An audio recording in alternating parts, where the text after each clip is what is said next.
the meeting of July 13th, 2020. I'm going to call the meeting to order. On the Zoom call this evening, we have the full board, Rick Sheeler, Rebecca Elliott, Harvey Greenwell, Spencer Claypool, and myself, Jim Marks. I serve as chairman of the board. Along with us is our township manager, Erica Badorf, and our solicitor, Dan Sager. So at this time, we're going to get things moving. Gentlemen and Rebecca, you have in your packets were the minutes from June 22nd, 2020. Do I have any comments or corrections on the minutes? Hearing none, do I have a motion to approve the minutes of June 22nd, 2020? So moved. Spencer made the motion. Do I have a second? Second. I think I heard Rick say that first. So I have a first and second. All in favor, say aye. Aye. Aye. Minutes are approved. Bills. Let me throw up the agenda real quick. So bills, we have some bills this month. Been 3 weeks since we last had a meeting, so these numbers are a little bit higher than what we would normally see. So we have unpaid bills totaling $168,351, and have a list of paid bills and payroll totaling $161,033. And just to give you an idea of the bulk of these bills I have here on the screen highlighted, nearly 15,000 of that went to the Delaware Valley Workmen's Compensation Trust. 38,000 went to the Delaware Valley Health Trust, it's health insurance. LTL had a bill for 13,000. Most of that is offset by developers' income. And then lastly, down here we have, this is a yearly payment, if I'm not mistaken. It's a little over 70,000. It is the retirement, post-retirement medical. Is that correct? Our insurance renewal for 8/1. Okay, so that. Yep. So that's the bulk of that 160 is made up in those, which is right. 120, 130. So do I have any questions from the board on the bills? No. Do I have any comments from the public on the bills? If you have a question, please unmute yourself, identify yourself, and ask your question. I have no questions. Hi, I'm Lee Schofield. I'm just kind of sitting in. I just wanted to know what was going on with the township, and just curiosity as far as how everything is playing out, Okay. and to see how what goes on at a township meeting, basically. So, hi. Hi. Well, thanks, Lee. I appreciate you joining us here tonight. I'm just, at this point, I'm just asking for questions specifically on the bills. At the end of the meeting, we will have public comment. So if you have any comments specifically on any agenda items tonight or anything going on in the township, you're certainly welcome to, at that point, again, unmute yourself and ask those questions. But certainly glad to have you join us tonight. And it's a great way to find out what's going on is by being present. So thank you. All right, thank you. Okay. Any other Jim, comments? it's John Worth. Hi, John. Just thank you for explaining what the breakdown of the bills, especially the larger ones. I was going to ask about the PERMA bill. So, and thanks, Erica, for having that ready to go. Okay. Thanks, John. Okay. So I need a motion unless there's any other comments from the public. I'll make the motion. Hearing none, I hear Rebecca has made a motion to pay the $168,351 of unpaid bills and acknowledge the $161,033 of payroll and paid items since the last meeting. Do I have a second? Second. Who was that, Rick? Yes. Okay, so I have a first and a second. All in favor? Aye. Aye. Motion passes. Bills are paid and acknowledged. Developers bills. Any comments on the developers' bills? Okay, hearing none. We're going to move on to subdivision and land development. The only thing we have this evening is a zoning hearing application. Erica, do you want to give us a summary of what this application is about? I have some comments afterward, but. Sure. This is an application of Francesco Satiro. This is regarding 150 Nyman Road. This is a vacant parcel with the exception of a pool. The owner is looking to construct a single-family detached dwelling and a driveway. They have come before the township to submit this zoning application specifically because of the wetland margin. And we have a requirement, you can't exceed 10% of the disturbance limit of the wetland margin. They did submit a grading application initially where this had come up, and LTL consultants pointed out to the applicant that they would have to seek relief. They are looking at exceeding that almost to about 50% of the lot. It's I think 0.76 acre lot actually. So that is what they're looking to do, and they need to come before the zoning hearing board to seek that relief.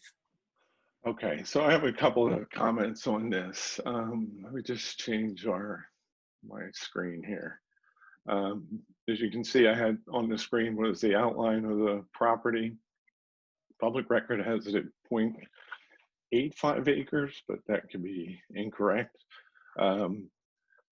But I just want to pull up the map. You should be able to see the Google Maps for this area. Now, historically, and this property would be located right here in the center. Hopefully you can see my mouse. Right. Historically, since I've been with the township, we have had residents come in time and time again, specifically for the stormwater issues that occur specifically along South Hanover Street and this pond here. Okay. Mainly from water that runs off this hill up here along Laurelwood and Roberta and comes down Roberta. And similarly, we have water that comes down Nyman Road. And this is a pressure point or pinch point for all of this water coming down off of this road. So to me, I think we need to have our solicitor attend this meeting because the people who are going to suffer are going to be all these people here who have suffered for years over stormwater management, because right here is the lowest point in this area. So if we start clogging up or taking away 50% of the wetlands right upstream from that, these people are going to get hit even harder. So, I think we need to, at the very least, send Dan to the meeting or, have a conversation prior to the zoning hearing about this, because I think it's a serious problem. And if you see here in the outline, from what I can tell on their plan, the outline area, and I outlined that, there's a dotted line. That's the buffer area to the wetland. The wetland would be the crisscross in the center there as the wetland, and then the buffer area around that wetland is what the pink is, and the yellow is the proposed building, which is mostly in that wetland. It's a 2,100 square foot footprint that does not include the driveway, which I believe is 1,400 square feet of impervious surface, plus the patio in the back.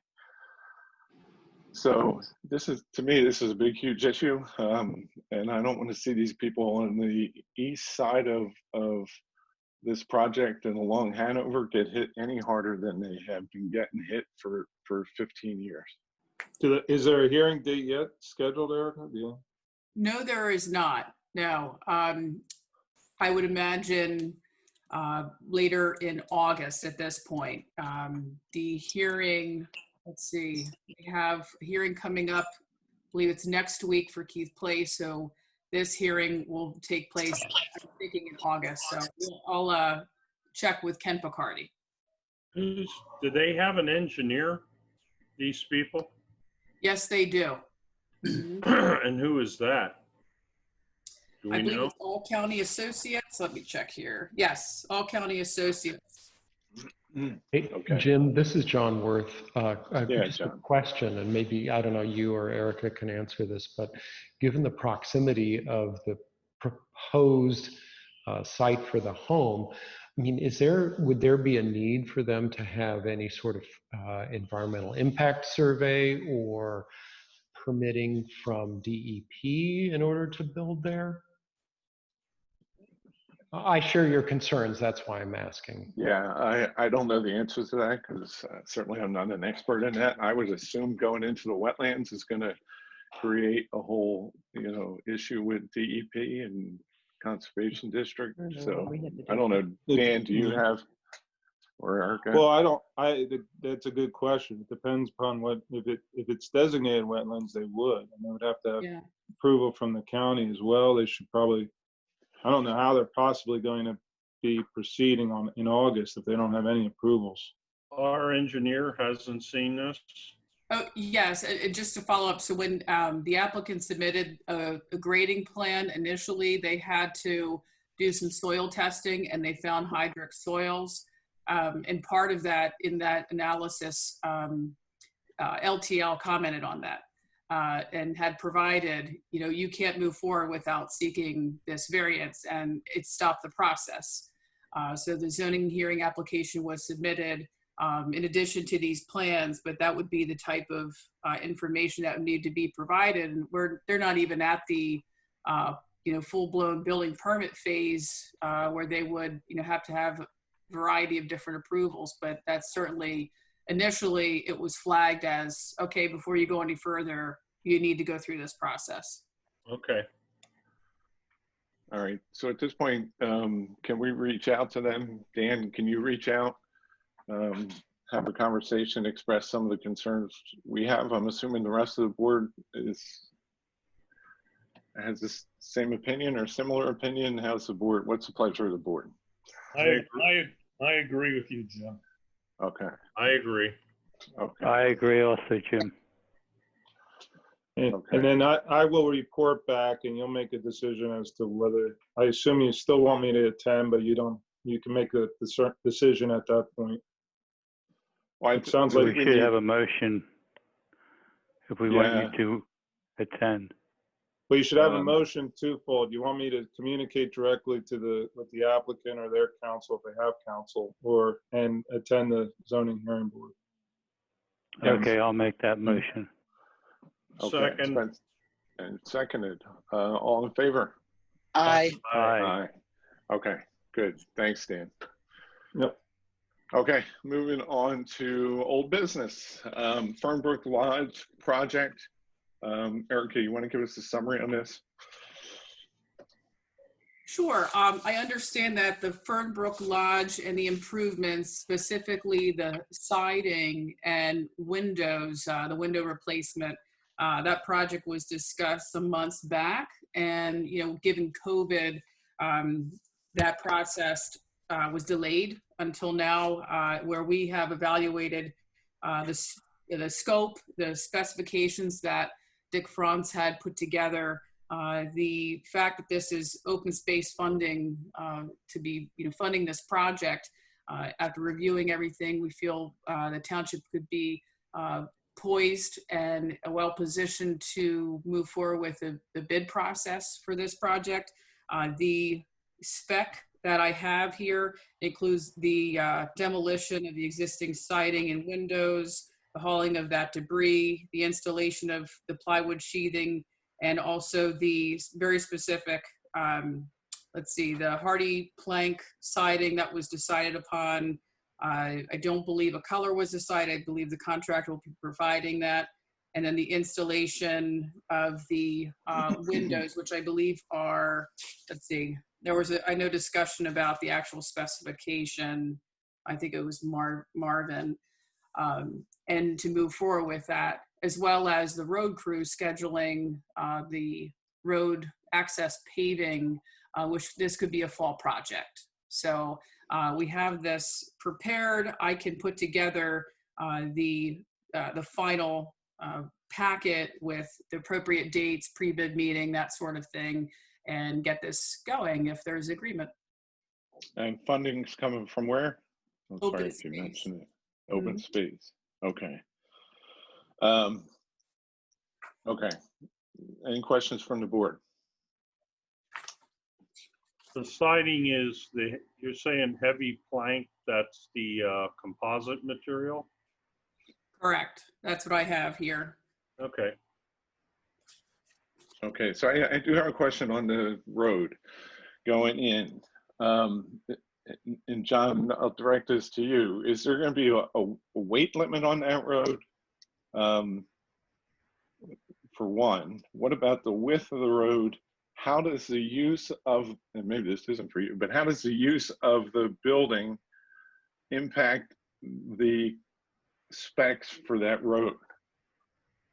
I gave an estimate for 3 inches of a 19mm blacktop for that road. As far as weight limit, I think it was a few years ago when we had the roof done and the trees removed. LTL did an assessment of the bridge going in and found no deficiencies or weight limits on that bridge. So, and if we move forward with the roofing, the siding and the window project, my recommendation would be wait till they're done that project, and then we would pave following them up. Okay, which would probably most likely be in the spring? Probably. I mean, if we can't hit it in the fall paving, so then spring, yes. So. Okay, because I guess my concern is, depending on what the use of that building is, it's going to dictate who needs to use that road and what size trucks need to get to the building. And since we don't really know what the main purpose of the building is, it's hard to determine the specs for that road. And I'd hate to see us come up with a use for the building that's then going to require us to turn around and resurface or restructure that road to be able to support the use. Am I wrong? In my opinion, with the base, the sub base of that road is mainly rock. 3 inches of 19mm with the sub base that's under that road, I think, is probably better than some of our township roads. So, my opinion, I don't think that will be an issue. What about width? We really don't have the room to go wider. I think it's going to be the width of it now it's going to remain that width. I don't I don't see that being a 2-lane, 1 lane in, 1 lane out. I think we're going to have to accommodate the width that's presently there. What size vehicle are you considering, Jim? I don't know, because we don't know what the purpose of the building is. I mean, well, I think that's been defined somewhere along the line. There have been discussions of what the use of the building will be, and that, I think, is what the subcommittee was working to. Is that correct, Spencer? Well, I thought we wanted some input from the Parks and Recreation as to the use of the building. I don't know that there's anything out there that specifies at this point how we were going to use the building. Well, I thought we documented as part of our minutes a couple years ago. I'm not sure, and that input came from Rec Parks after they had we did some kind of questionnaire or threw it out for everybody. What do you want to use it for? We got everything from yoga classes to butterfly ranch. So, right. And wedding facility and that kind of thing. Wedding, so that's why the bathrooms were put in. Right. And so I just want to make sure whatever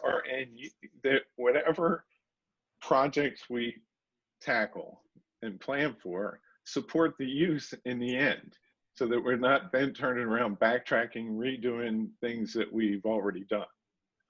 I understand, but I can't see anything bigger than the trucks that they brought in for the well when they drilled, when they the septic, excuse The me, when they septic placed system. the septic system, when they brought the tanks in and placed them. That made it across the bridge. The bridge was obviously wide enough for that truck to get in there. He turned around and he went back out. Well, could it have a school bus in case there was a group? Well, they're Jonathan, gonna have to park out in the open parking there and walk in. I don't know if you want to be bringing school buses in against the building, but I'm just wondering, if that's a future use. Bring a group in there using a school bus. So we're certainly not going to revisit this all tonight, but I just think it's really, I think that's something we need to target. We need to finally come up with a goal here, an end use. We're not going to do that tonight, but we need to address that, and maybe Well, we haven't met because we're wanting to get this roadway put through. Right. Yeah. All right, and maybe you guys can address that if at your next meeting and get that input. Narrow down Parks and Rec and any open space and anybody else who wants to comment on it, and see what the best, most practical use is for that building, and give us something to work towards. So we can have a 5-year plan or a 10-year plan or however many years it takes to achieve that outcome. Well, I'll check with Jay Erb to see if he has anything on hand. Okay, that sounds good. So Okay. at this point, so we're going to do this in two motions, one motion. What's the pleasure, Erica? What? Yeah, So I'm looking for a one motion. for the roadway and one for the building. That would be fine. I mean, a authorization to advertise the bid pertaining to siding and windows. Okay, let's do that one first. So I'm looking for a motion to authorize the advertisement of bids for the siding and windows. Do I have that motion? so moved. Rick makes a motion. Do I have a second? Second. And Spencer seconds it. All in favor? Aye.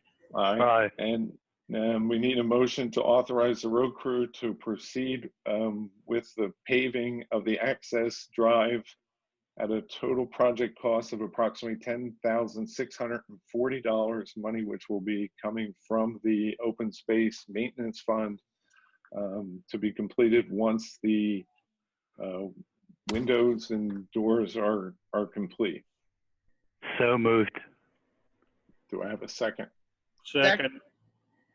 Spencer makes a motion. Harvey seconded it. All in favor? Aye. Aye. Okay. So new business, the Dced Watershed Restoration Grant Program. Erica, what do you have on this? Thank you. I am getting acclimated to the township's new MS4 permit and a number of different projects that we're going to have to complete over a 5-year period. I have a meeting tomorrow with Ed Latshaw and John McKee, and we're going to go through a number of items. One thing that Ed Latshaw brought to my attention was the Dced Watershed Restoration Grant Program. And this is a grant program that is available through the state, affording an opportunity to get some of these projects complete. And we're talking about the projects that can add credit towards our MS4 program to meet these targeted goals in our MS4 submission and the approval through DEP. So this is stream bank restoration, number of different types of projects, basin retrofits, all sorts of things. Of course, it's easier to do work on township property, but there's a number of projects on township property and private property, as you may certainly be aware.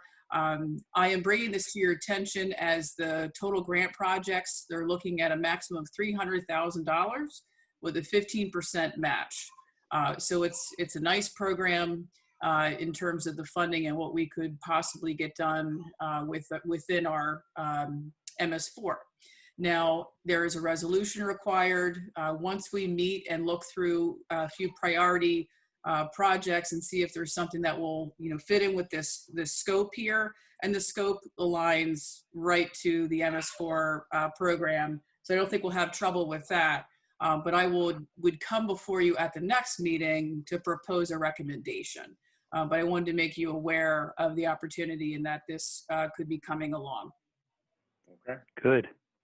Any, Is that 300,000 per township, or is that for a multiple of townships?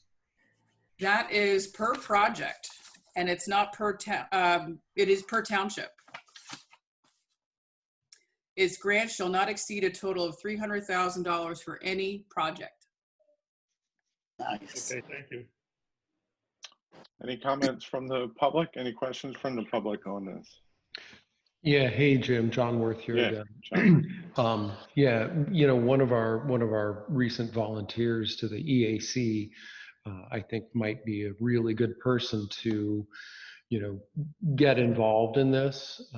Erica, I'd be happy if you could involve Corey. He's certainly got expertise in the area, might be able to provide valuable input. And I think you've got his email. If not, I'm happy to send it to you. Definitely, yeah. Thank you, John. I agree. Is there any conflict there? He works for the county. That's a good question, Mr. Greenwald. Capacity? I don't know. He certainly is a township resident. If we can, ask for his opinion in no official capacity. Well, I'm just asking if he should, all we need to do is ask Corey. I've known Corey since he's been about 5 years old. So. You know that he is a very ethical and stand-up guy, and yeah, he's a good guy. So Yep. we just need to make sure that we're not agreed. using him. I agree. He's only had that job for like 6-7 months. So.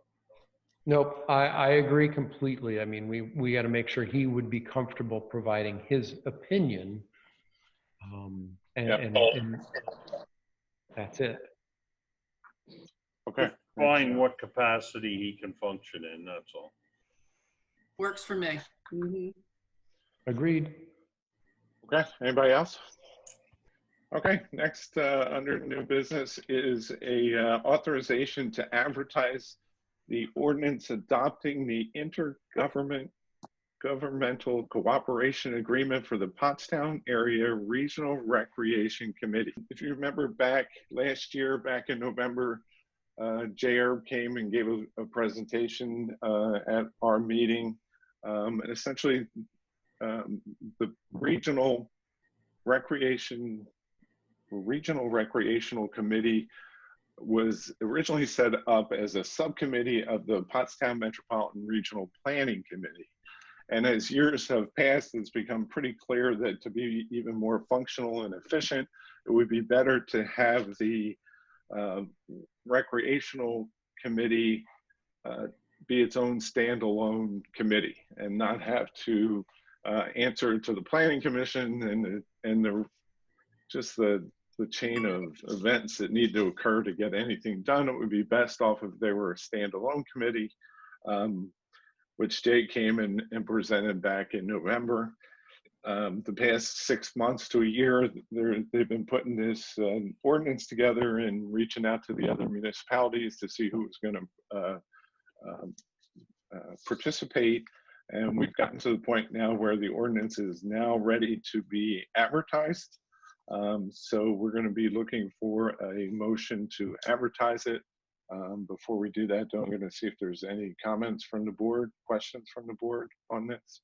Jim, if I may, you do not need to advertise a cooperative agreement. It could be done by resolution. I believe also, Dan, didn't you review all this already? I did, yes, and I went back and forth with Mr. Conver, back and forth with this. So yeah, so I've done it. There were changes. There were various changes and revisions. That's why it took a little bit of time. Thank you. I'm good with resolution as well. Yeah, whatever tool works in order to satisfy the condition. Do we want to wait and draft the resolution? That's your call. You could set up a motion to accept the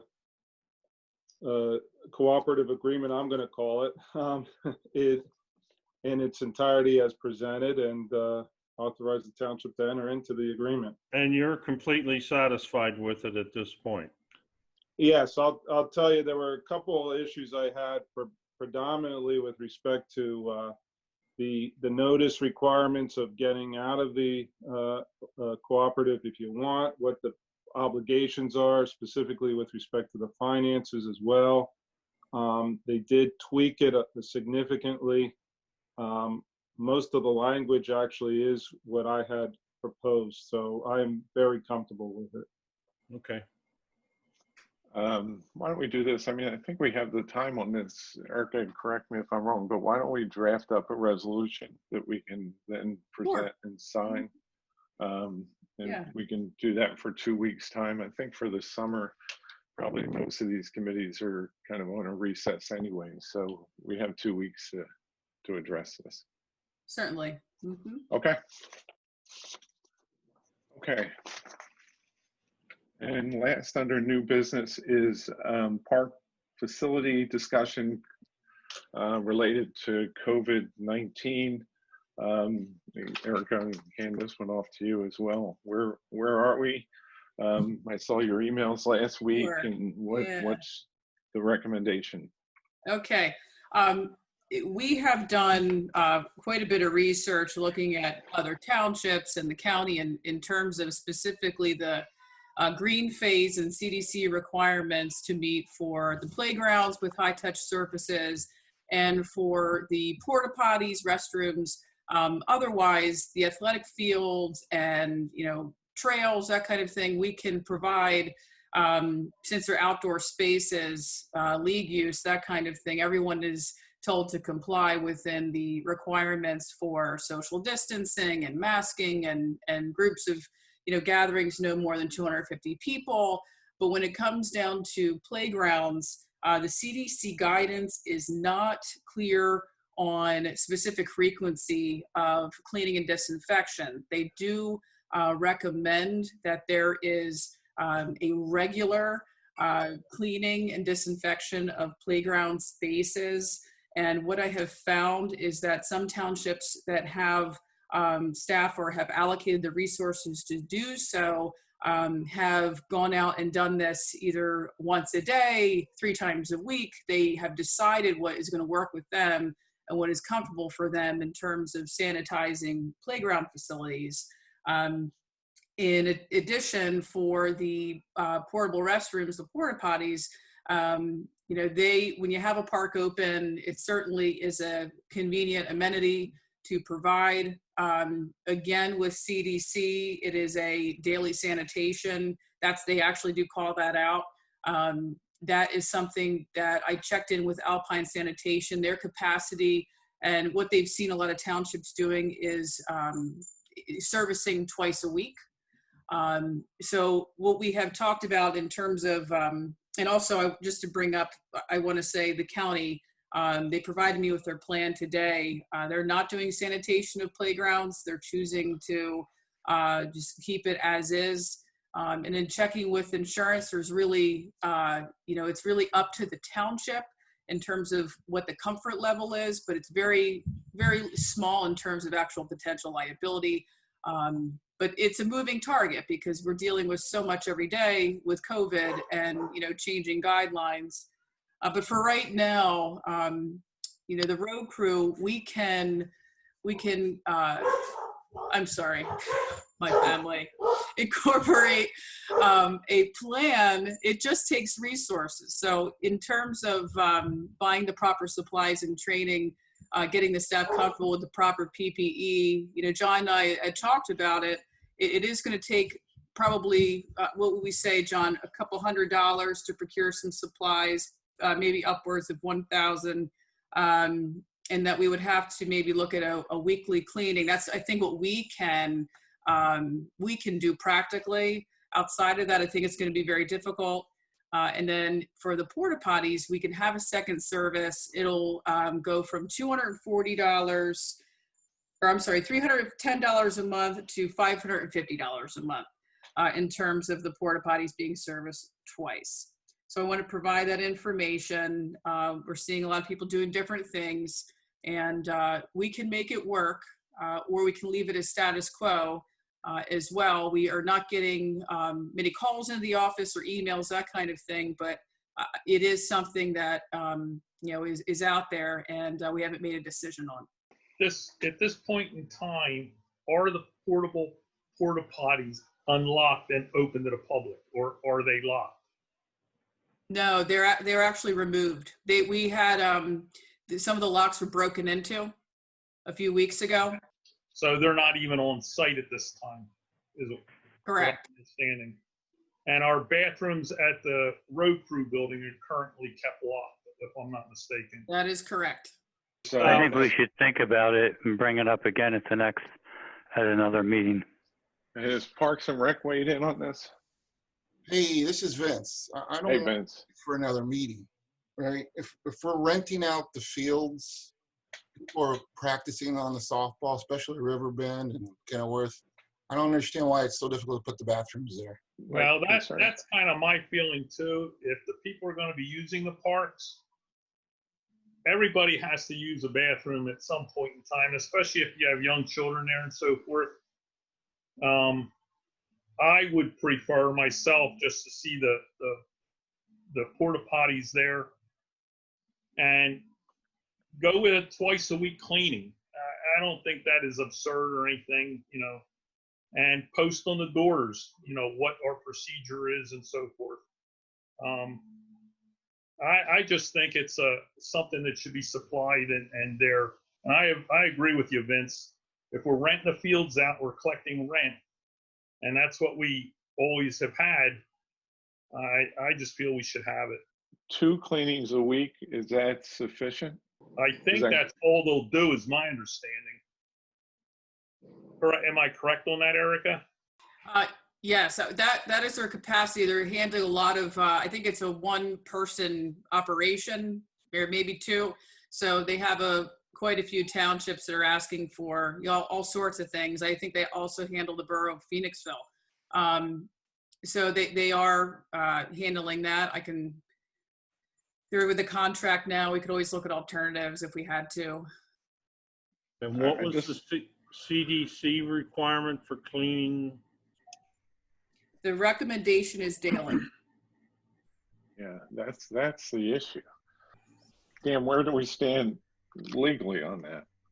If we Well, put 'em there- legally, the municipality is going to be immune, frankly. If you put the bathrooms, that's legally. I agree with Erica. I think you have very limited liability. The problem you have is the obvious, which is that you're telling the public to assume the risk. You put it on there. As Rick was saying, you're putting a sign up there. I guess that's how you're doing it. But yeah, the public doesn't know. Nobody knows. So you are putting an assumption of the risk. There is a possibility. That's part of the CDC. My understanding too, that going to the bathrooms are Petri dishes for this virus too. So that's the other side of the coin. In terms of the legality of it, I don't. You're immune. I don't see any issue with that. What about an insurance company have any issues? Do we know? My understanding, Erica, correct me if I'm wrong, they do not. They said the same thing. You could post a sign, but other than that, they don't see much of a liability. They did not like the idea of posting a sign that says, go at your own risk, enter at your own risk, play at your own risk. They don't like that, but just that you state these are the times that the facilities are sanitized. It is what you're comfortable in terms of your interpretation and, your staff and the community and that kind of thing. I mean, they left it at the township's decision. So where's the priority? Is Riverbend Park or where else? Yeah, Kenilworth, Riverbend, Riverside. Did we get, I'm sorry, this is Vince. Did we still have one at Coventry Woods, or did we get rid of that one? Oh, I'm sorry, Vince, in terms of the porta potties, I was talking about the playgrounds, but Oh, yeah, right. yes. That one was removed, but that would be included as well. Well, I can tell you, the other day at Riverbend, some of the young youth were relieving themselves in the bushes. Yeah, Is that what we want? right. And that's what you're going to get. That's what's going to happen.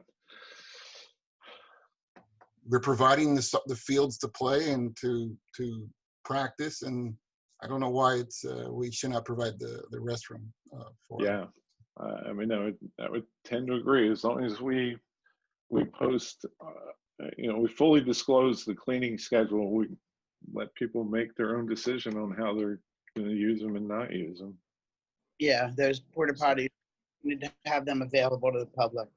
Seen them Okay. twice. I'm kind of where you are, Jim. Yeah, I mean, there's no crystal ball for this stuff. There's nothing finite, nothing definite. It's No. all recommendation. Make it your call. There's nobody saying this is what you need to do. So it's one of those chance situations. I can go either way on it, to be honest with you. My personal feeling is that we shouldn't be mixing that close anyhow in groups over so many right now. As you've seen, the outbreak and the numbers in Pennsylvania are growing. So we could say it now, and 2 weeks from now, it may all change again. So we're going to have to put the porta potties out. yeah. That's a public health risk, then we'll have to put them out with the signs on. Yep. Is there any possibility of having a washing facility or wiping some hands after use of the porta potty? I don't think that comes with the porta potty, does it? Spencer, to that point, I know that Alpine Sanitation has installed hand sanitizers along with each porta potty facility. Oh, they do? Yeah, they've done that, and But how long's that last? I know, yeah. But if they're servicing twice a week, or Twice a week. Yeah. They will use a water bleach mixture and replenish toilet paper and. Okay. So we need a motion to authorize the replacement of the porta potties in where they're going now. They're going Riverbend, Riverside, Kenilworth, and one out at Coventry Woods. There's actually 3. It is, okay, porta potties, Coventry Woods, Kenilworth, and Riverbend. Okay. Okay. Somebody want to make that motion? I will. Okay, Rick makes a motion. Do I have a second? Second. And the motion should state that we're posting, fully disclosing the cleaning schedule so people are aware. And are they going to clean? I would say approximate cleaning dates and times. Yeah, that's what I was going to ask. Are they going to give us specific dates that are going to be cleaned, or are they just going to say they're going to stop twice a week? How do we know that they stopped? I mean, who's policing that? They usually have a log inside of the porta potty where they write down when they've serviced it. Mm-hmm. Okay. And will we know what days that is? I mean, it probably should be Monday, right after the weekend, and Yes. Thursday going into the weekend. Yeah, I agree. We talked about a possible schedule. Or Friday. Okay. Mhm. I think we need to have a schedule. Yeah, I agree with you. So Rick made the motion. Rick, you're okay amending it to include the schedule as part of that? Yes. Okay. Do I have a second? Second. All in favor? Aye. Aye. Aye. Rebecca actually seconded that, and that passes. So the bathrooms at Hanover Meadows. So we're going to keep those closed for the time being. I mean, the use on there is not that great that I would think that we would need to have those open. Is there a reason why we can open them? I mean, if it is to the public, should be available. Well, just because we're, you know, the road crew then becomes responsible for cleaning them, you know. I don't think the road crew should be responsible for cleaning bathrooms during this virus, but that's my opinion. I agree with you. So I mean, what's the alternative? We should look into getting a qualified, if you want them open, you got to get somebody that's qualified and has a method that we can approve to do it, and then a frequency, and then put the same signs on the doors. And I don't know if that can be accomplished through our cleaning people at the office.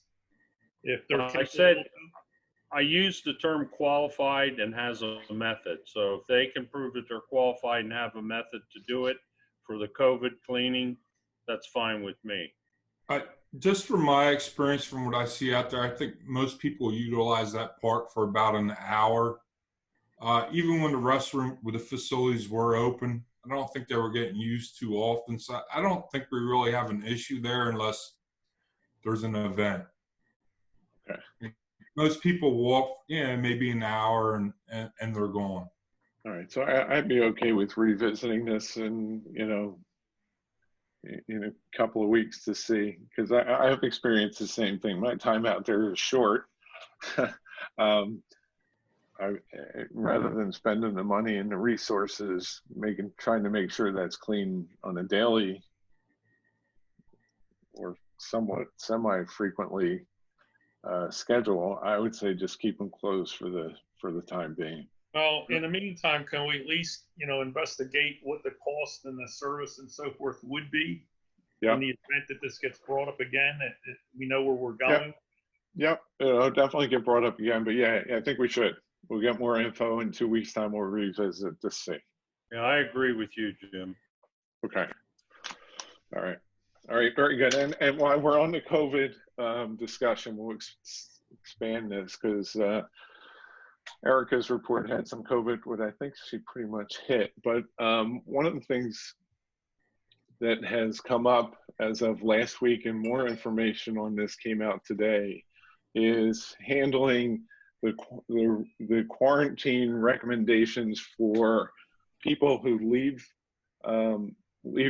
Pennsylvania and go to a state for a vacation or for whatever reason, and then have to return to Pennsylvania, who are then giving guidance to or recommendations that they quarantine for 2 weeks. So the question came up: what happens to an employee if an employee takes a vacation to a state that is on that list? And that list was extended to Delaware over the weekend.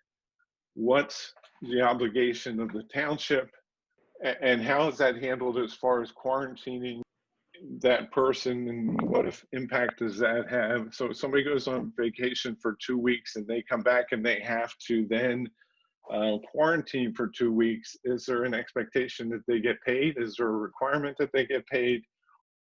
There needs to be a policy put in place. Now, there was a lot of questions last week that came up on this. Let me see if I can just share my screen. There was, from PSATs today, there was some clarification on it.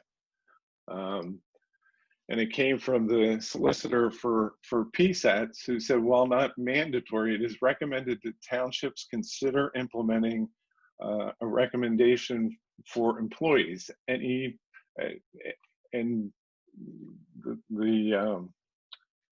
the policy is, what are you going to do if, in cases of a quarantine for 14 days? You can see the states that were listed and add Delaware to that. I'm sure we'll probably see more states. You know, the policy needs to provide clear expectations for employees on how long the quarantine will be, how leave will be handled, paid or unpaid, and if employees will be permitted to work from home during any quarantine period if possible.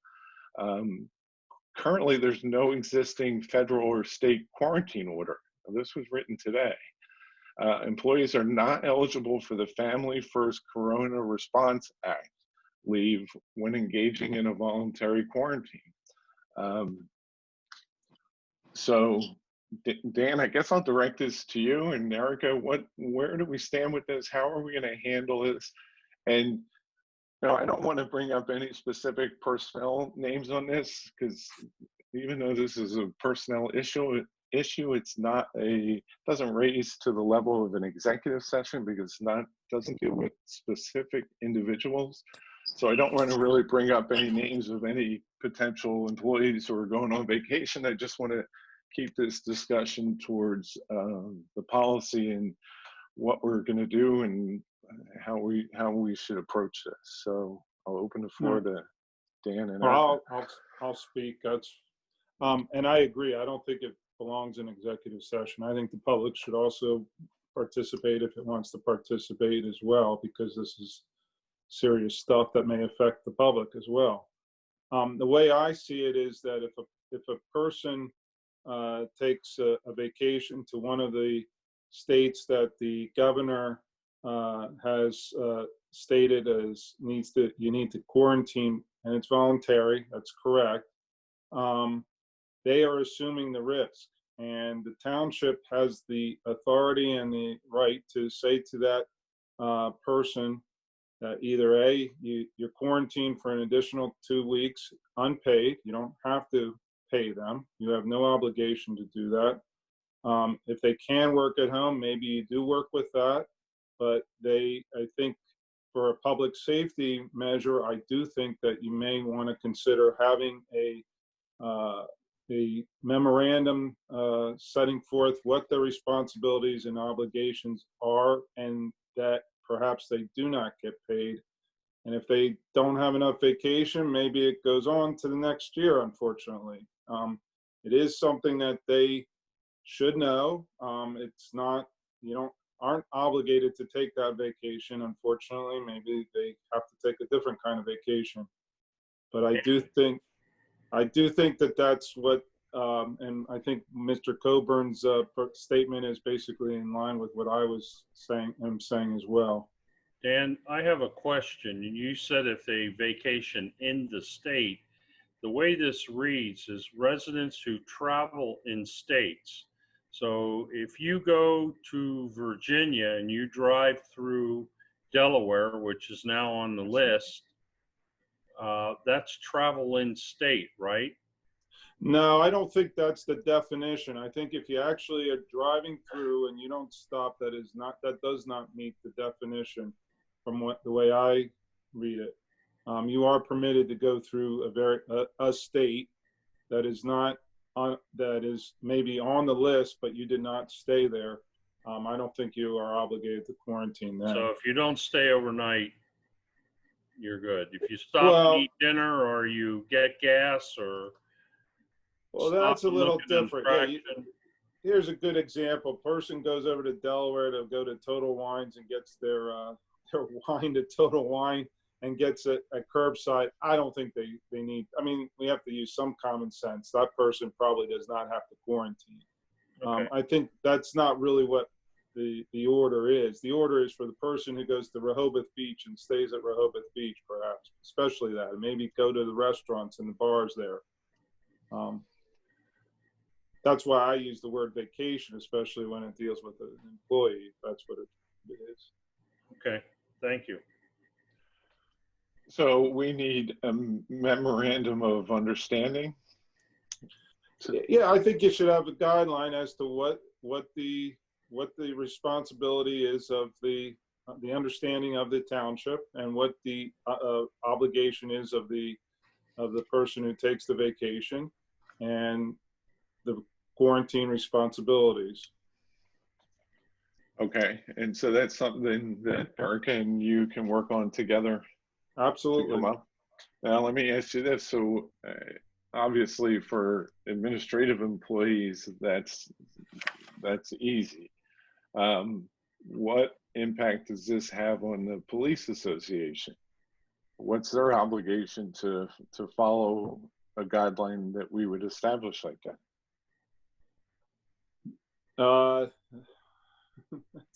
That's a good Yeah. question. I would need to look into that, to be honest with you. Okay.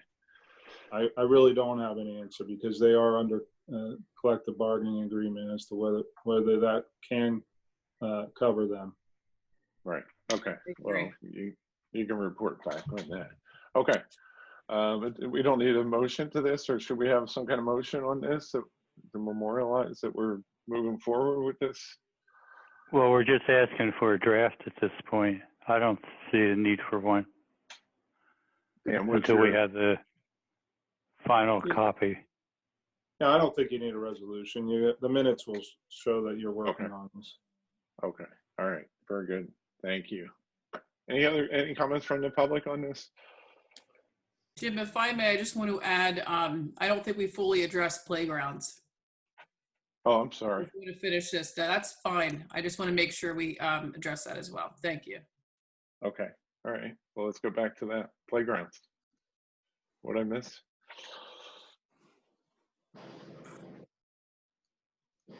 We currently don't have the playgrounds formally open.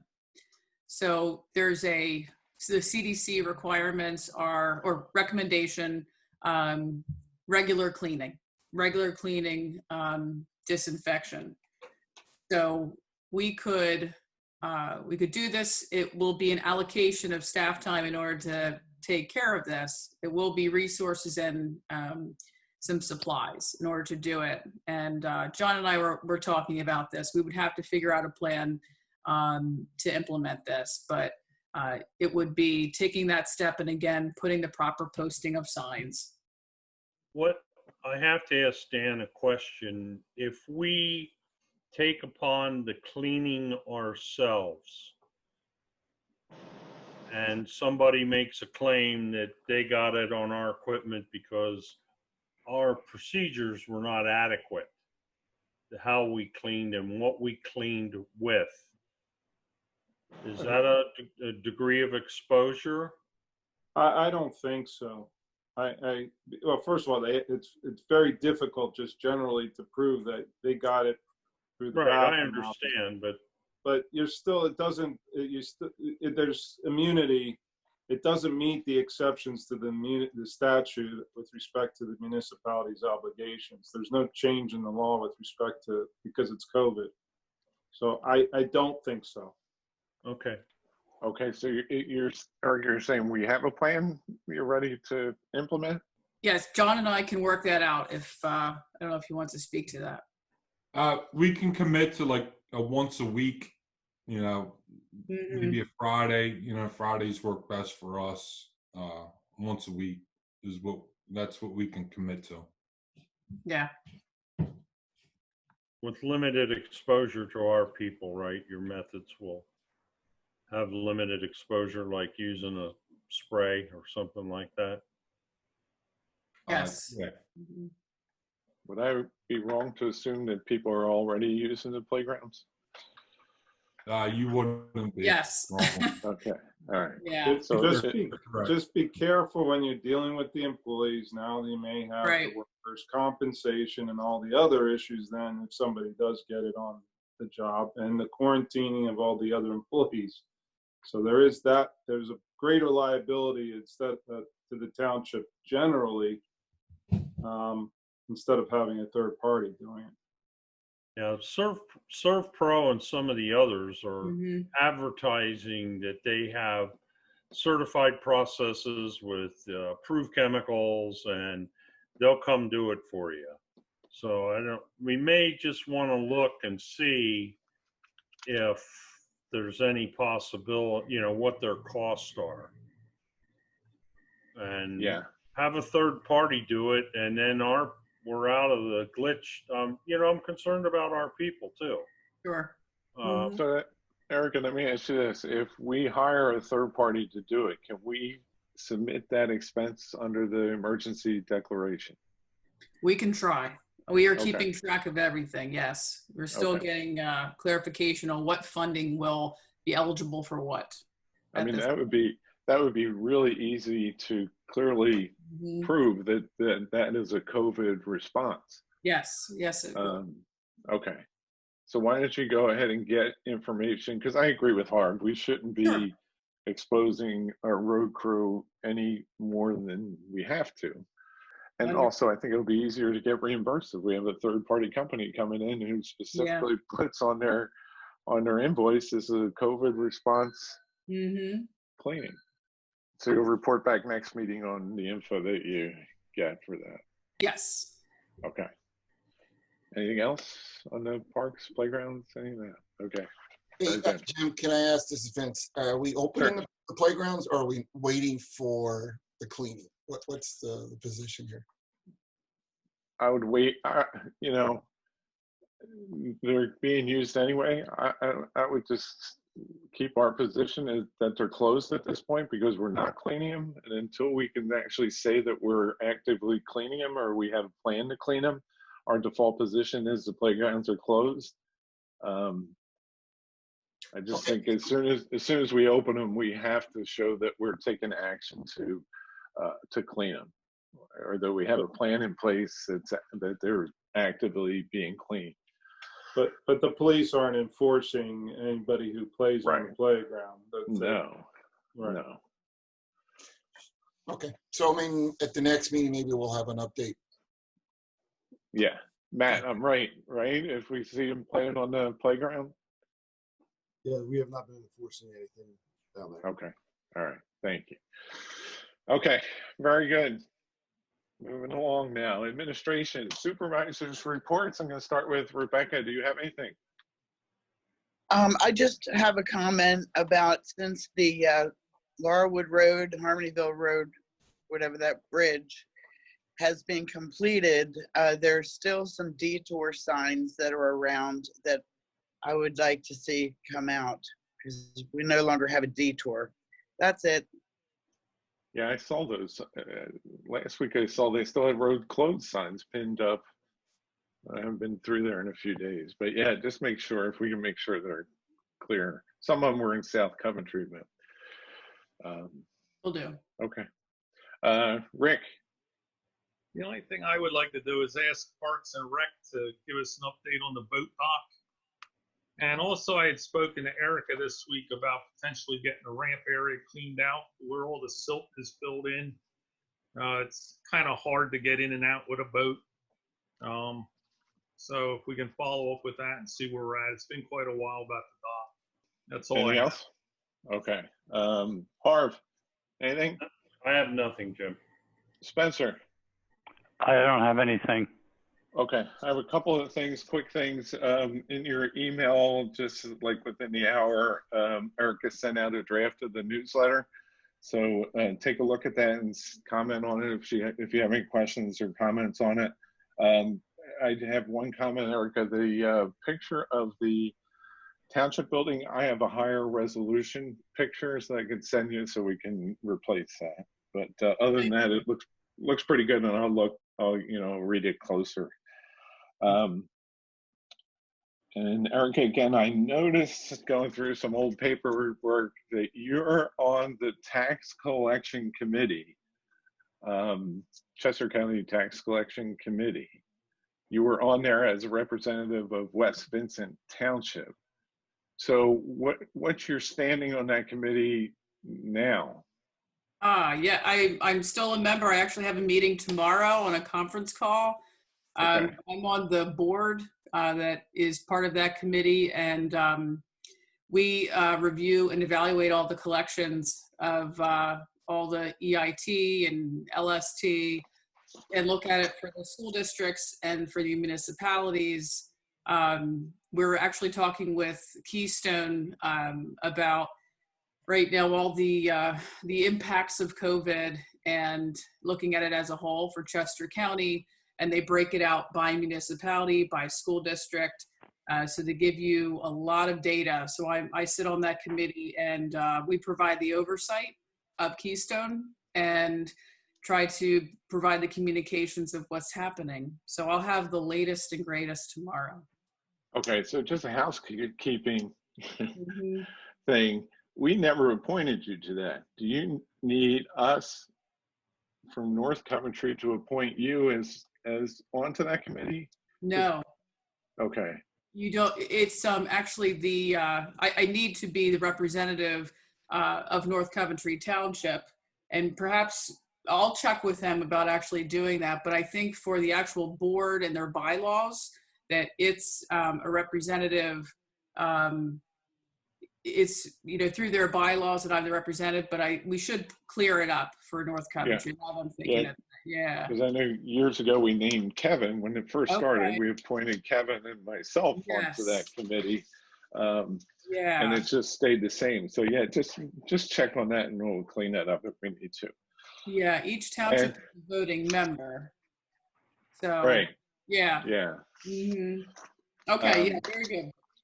And lastly, 1778, St. Peter's. I see Sharon's on it. Sharon, you want to give us an update? What's going on out there? Hi, sorry about that. I couldn't unmute. That's okay. Nothing really has changed. They have mowed the grass, so that's not an issue. I was actually going to ask you if, I know at the last meeting, I believe it was Ron was going to touch base with the attorney to see, you know, what was moving along with the vehicles or getting access. And I don't know if there was any additional information on that. Yeah, Erica, do you have anything on that? I wanted to see if Ron was on tonight. I don't think he is, but nothing has really changed in terms of allowing access into the building. So it's status quo. I have another Sure. question related to St. Peter's Road, so. Sharon, were you done? I just said we have not had any other contact with the attorney, so. Okay. No. All right. We can reach out to Ron and see if have him reach out again. Squeaky wheel. Yeah. Yeah, nothing new. Last time I spoke with Ron. Okay. Thank you. Thanks. All right, Harv. What's going on St. Peter's Road between Master Angelo and Kimes Farm there, where they went up over to the side, they cut into the bank? Has anybody seen that? Spencer, have you seen it? Off of what road? Off St. of Peter's. St. Peter's Road, right. No, I haven't been over that way. Yeah, it looks like they're cutting trees down and they haven't done any erosion control. They cut into the bank off the side of the road and they got a dirt trail, mud trail going up. I'm sorry, I don't know the house numbers of those, but I know the people that live in the houses. You know where Kimes is, where she has the sheep and everything, right before this intersection with Coventryville Road, goes up over the hill, the bend there. Right. I'll get the address and give it to you, Eric. I don't know if there is no address that I know of. Yeah, thank you. No, we will look into it. I believe there's a new home being constructed, but erosion and sediment control is a big deal. So I'll check that. Yeah, I mean, this is pretty rough looking.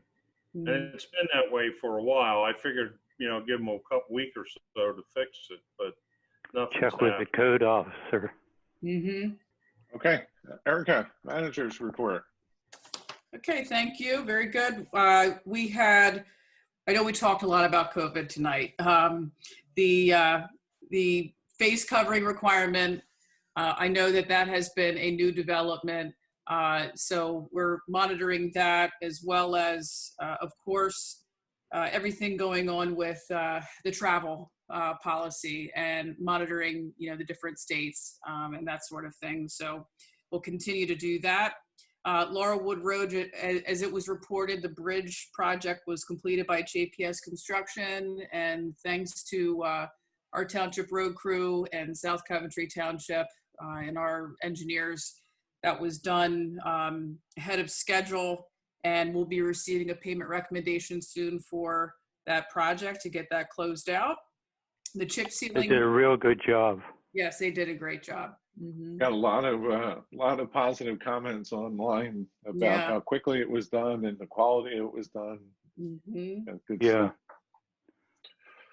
The chip seal project by Asphalt Maintenance was completed during the week of June 22nd.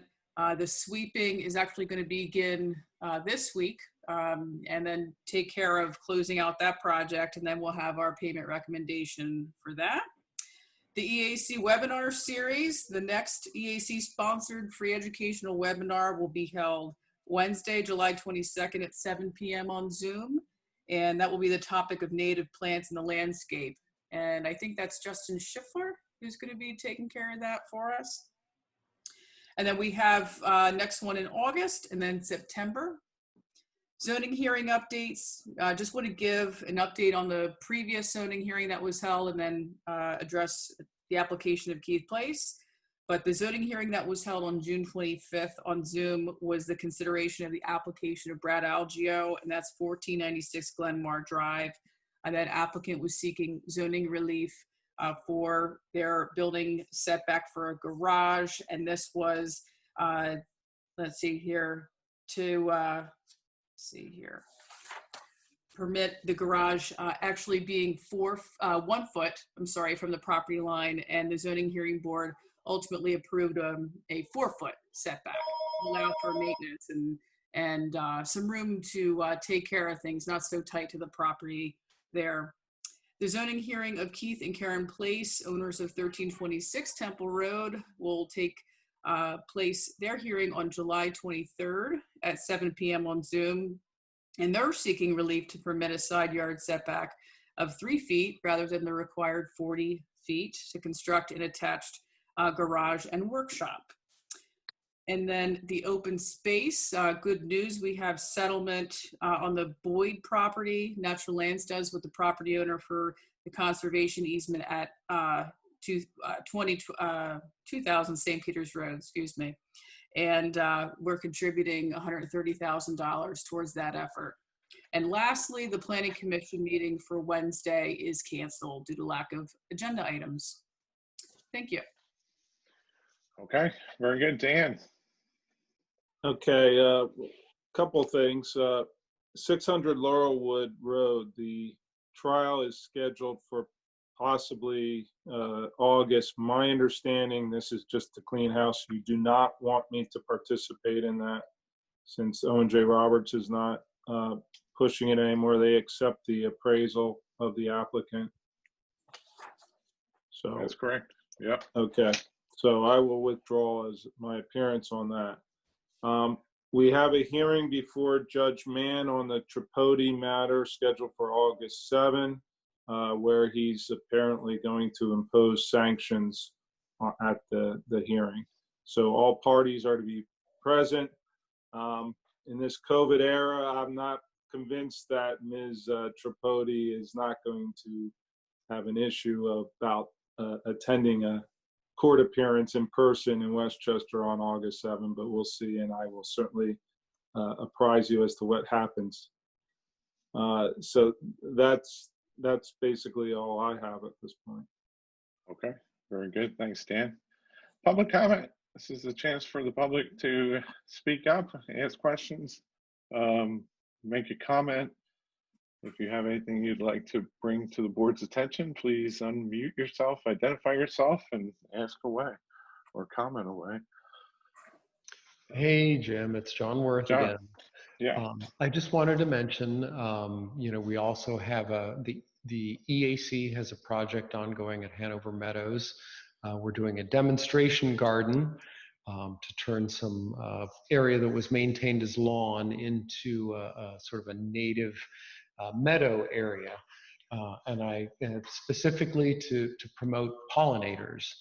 So it'd be good for bees, butterflies, hummingbirds, that sort of thing. And we've gotten a great deal of help. The EAC has gotten great support from Erica and of course from John McKee. I mean, I went to meet John asking him where he thought we might be able to do this. I showed up and he already had it all mapped out for me. So I just wanted to let everyone know that that is going on and to thank Erica and John in particular for their support with that. Very good. Thanks, Sean. Anyone else? Hey, Jim, I just wanted to let the board know that we're, for the past week and a half, we've been transitioning from Montgomery County over to Chester County radio. So this coming Sunday, morning the 19th is when we will be actually be dispatched through Chester County Radio, and not using Montgomery County for their services. So how are we talking to Pottstown? We do have access to them in our cars right now.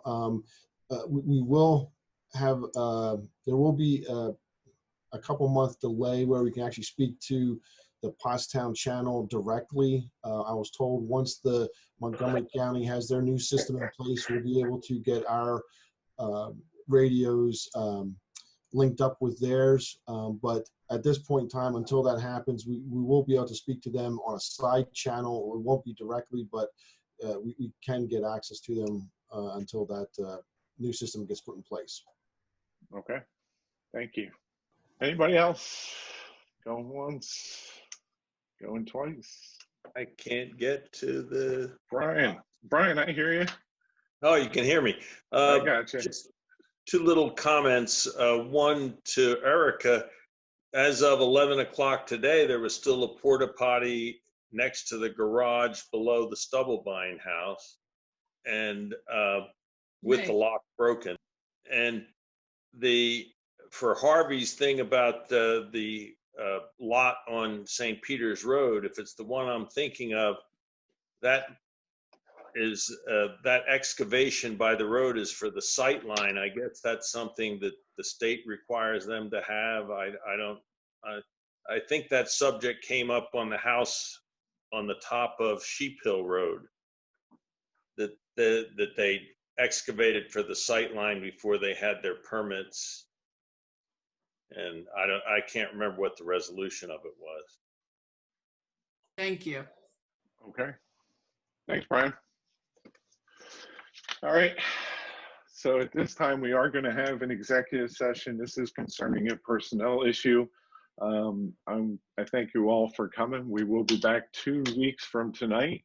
So I'm going to ask that you all sign off and the board to sit tight for now, and we'll see you in 2 weeks. Real fast. Okay, we're coming out of the executive session. No motions were made during that session. It was all discussion. And at this time, we are going to adjourn the meeting. So thank you, everyone. Okay. We'll see you, Good evening. see you in a couple of weeks. Be safe, all. Good night. Thank All right. Good night. Night.